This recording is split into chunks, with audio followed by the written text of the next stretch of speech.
she had to borrow the necklace because she wanted to go to this fancy party. Okay. And she like the busted dress. Okay. She took the necklace. And then she lost it, and then she bought another one exactly like it, and she gave it back.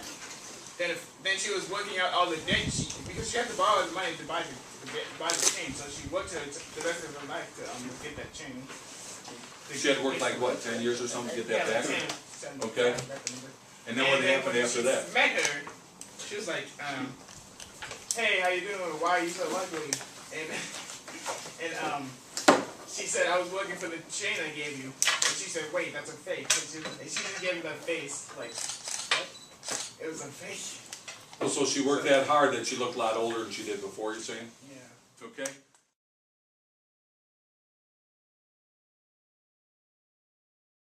We're going to walk through this thing so we get it all done, so you give it to Ms. Harris on tomorrow and go from there. What's that? The problem was, first of all, she was self-centered. Okay, that's the first problem. She was self-centered, and the thing that really caused the problem was that she lost the necklace. You got both of them down there, Mr. Cummings? Okay. Self-centered was the first problem, and the second thing was she lost the necklace.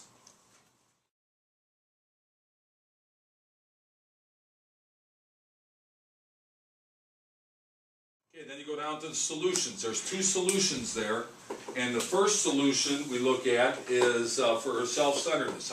How did she cure that? It said something further down the line. She worked off the necklace. Okay, she worked for the solution for the self-centered is, well, we could say that she thought it was important to have an expensive necklace, right? For the self-centered part. And then when she worked for it and realized it was fake, did she think a little differently? Yep. How did she think differently, Sheldon? Huh? Well, she thought different. All of a sudden the necklace wasn't that big a deal anymore, right? What was the first solution? First solution was she was not as self-centered because she realized the necklace and all that work that she had to do after she lost it. We can start with the second solution first, which is easier. Second solution was she had to work hard to pay for the necklace, pay the loans back and everything else. That's the easy one.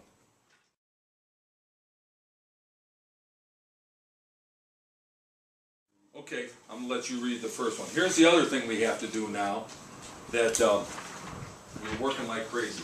Is it? What's that? No, we got a lot of stuff. I haven't gotten through this whole lesson yet. You guys are going to make me look good and get through this whole thing. There's 4 things in here, and we're going through together, and we're going to get them all taken care of.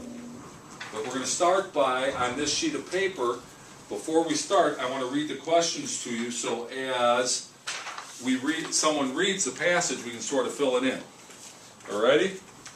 You got that, Reggie? Okay, the first question on the bottom of that page is right here. Okay.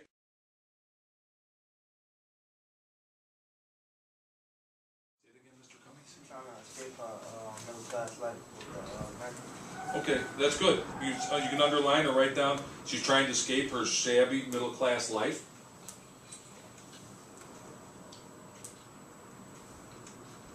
Her middle class husband, it's like, since he's middle class, it's no good for her. Sheldon, you writing some of this down or not? Underline them? Or are you cold? Just want to make sure. Want you to be comfortable. Alrighty. And then the other thing we have there is wants to live a glamorous life, right? So she thought she should be born into that. How many of you thought you should have been born into wealth? Me? Lydia? Thought you should have been born into wealth? You don't think like that? I don't either.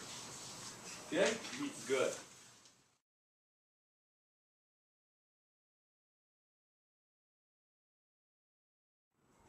What is responsible for Matilda's unhappiness? Is it her own fault, or is it the fault of her circumstance? What do you think?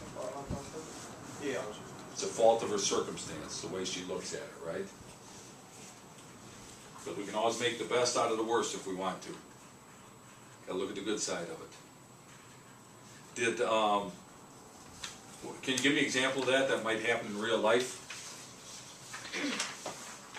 How you can make the best out of the worst?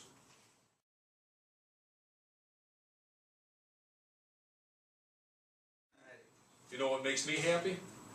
This is about the happiest day I've had in a month. Because I got to go into classrooms and be with you guys today. That's what makes me happy, is doing this.